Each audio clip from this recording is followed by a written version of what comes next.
You know, people are telling lies for a living. You know what I mean? They actually lying to y'all for a living, but as you can see, you know what I mean, live in a living color. Drake got Not Like Us banned in Houston. That's not unbothered. That's bothered. He put a cease and desist on Not Like Us. A stop order on Not Like Us. I'm finna pass on this body, I'm John Stockton. They not like us. They not like us. If you thought the Drake versus Kendrick drama was intense before, brace yourselves because things are about to get even spicier. Word on the street is that Drake is gearing up to drop a new diss track, and he's once again trolling K... on Instagram. But can Drizzy really hold his own against Kendrick without his knight in shining armor, J. Prince? Prince has been totally Mia ever since Kendrick warned he could park his son for ages. J. Prince has been like Drake's personal superhero, swooping in to handle any industry beef that came his way. But when it came to the ultimate showdown with Kendrick, Prince was nowhere to be found. Apparently, Drake is furious about this whole mess. He was absolutely convinced that Houston and especially J. Prince would back him over Kendrick. But oh boy, did that backfire. They're saying that Drake recently previewed his new Kendrick diss track in a Houston club, but the reaction was not what he expected. Word on the street is that Drake also tried to ban Houston clubs from playing Not Like Us, and he thought J. Prince would back him on this. However, Houston folks are saying Not Like Us is still being played daily. Even Houston weathermen are clowning Drake and dropping references to Not Like Us. It's going to feel hotter for several days. Wop, wop, wop, wop, wop. We get hit with the heat index well over 100. But the main story really is the fact that we're just stocking up on hot days. How many stocks do I really have in stock? 1, 2, 3, 4, 5, plus 5. Hey, look at this. We've got temperatures going 90 plus for several days in a row. So what's going on between Drake and the Houston boogeyman, J. Prince? Is the partnership broken beyond repair? Why did J. Prince ghost him at the worst possible time? Could it be that Kendrick has some dirt on J. Prince? Let's dive in and find out. Only people outside of Texas think J. Prince run Texas. The people in Houston don't think that. Wack 100 was here last week. He don't think so either. Well, only the people who believe the myth that Suge Knight was as bad as he was. And Suge Knight wasn't bad. So is J. Prince just marketing? J. Prince is a music mogul. Nothing else. He's a music mogul. He's in the entertainment music industry. He ain't no mafia boss. Mob ties is not a real mob. So you know how J. Prince has always been Drake's ride to die in the music world. I mean, he's basically been Drake's guardian angel, always swooping in to save the day whenever someone dared to come for him. Remember when Push revealed Drake for being a deadbeat? Dad, J. Prince was right there to clean up the mess and stop Drake from digging himself into an even deeper hole. Prince claimed at the time that Drake wanted to reply to both Pusey and Kanye, but he held off out of respect for him. But let's be real, both Drake and Prince knew very well there was nothing Drake could drop that would be a career ending for Pusey. You ended the beef between Drake and Pusha. I guess you could say that. Because now,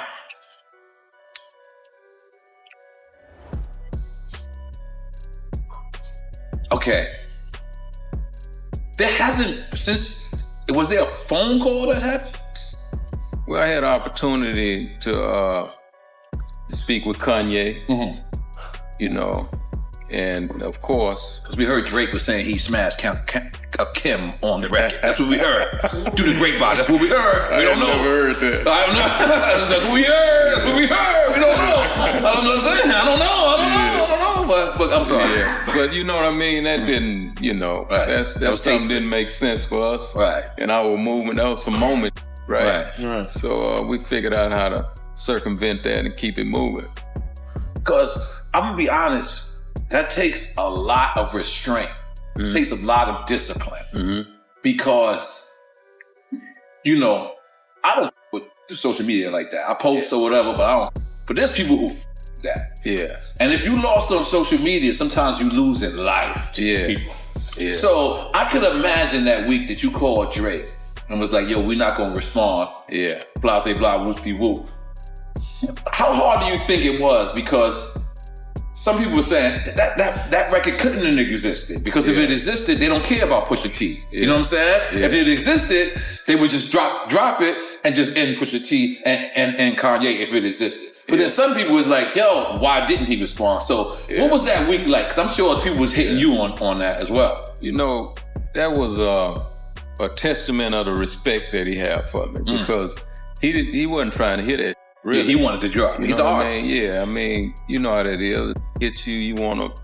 So to me, that was a testament of the respect he had for me, and I had to like really, you know, let him know, okay, I really mean this. Right. You know what I mean? This don't make sense. Right. And when we put it on the scale, it didn't make sense. It was that simple. Yeah. It's kind of like when Jay overdid it with Nas with that second record, and he went to certain places about family and things like that. It kind of made him lose the beat by default because of him bringing in other family members and him doing that. Is that how you felt with Drake? Well, in all losses, some losses are wins. Yeah, true. You know what I mean? It depends on your thinking ability where all of that is concerned, and we. You know, we couldn't get caught up in it. So basically, it sounds like Jay was just protecting his investment. If he thought Drake could handle that battle, he would have let it continue, and I think we can safely say that Drake didn't have a strong comeback. This is similar to the story of Adidon. As for Drake and Kanye, they were at each other's throats for years, but Jay Prince, man, to get those two to at least call a brief truce for that Larry Hoover benefit show in December 2021. Yo, this is Jay and Jay Prince. I'm making this video to address the ongoing back and forth between myself and Drake. Both me and Drake have taken each other, and it's time to put it to rest. I'm asking Drake on December 7th to join me on stage as a special guest to share the two biggest albums of the year, live in Los Angeles, with the ultimate purpose being to free Larry Hoover. I believe this event will not only bring awareness to our cause, but prove to people everywhere how much more we can accomplish when we lay our pride to the side and come together. Now, when it comes to NBA young boys, when he threw shade at Drake in one of his tracks, Jay Prince wasn't having any of it. He made sure to put the young boy in his place real quick, and he even supposedly tried to extort Yee by sending goons to rob him, and then tried to lure him in by claiming he could help him get some of his stuff back. While we was gone, I got a call, you know what I mean, because the little homie young boy place got broke into. People went in his place, disrespected different things, and you know, I got a call about it. And the little homies that went into this place want to make that right because they understand that, you know what I mean, young boy family is okay with me. And as you can see, homie, to make a long story short, I got your keys to your Rolls Royce. I got your keys to your McLaren. You know, all that they took. And the homie, Shakur, what you got, homie? We got your Rolls Royce umbrellas.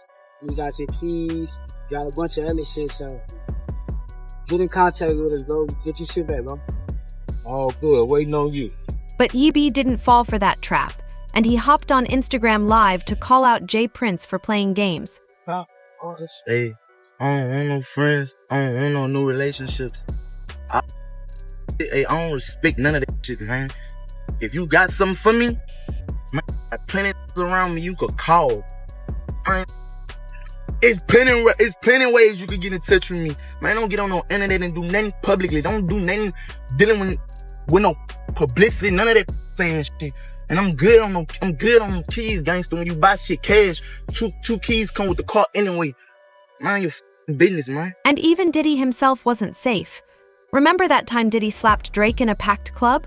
Well, Jay Prince wasn't having any of that. He dropped a whole diss track going after Diddy Birdman, Lil Wayne, and even Sue Knight, letting them know that Drake was off limit.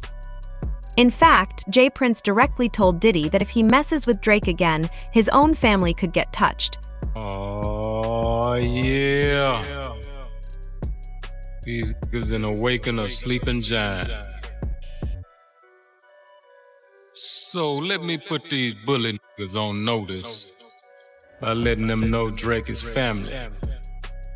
And the weak shit from Puffy and Suge is on my radar.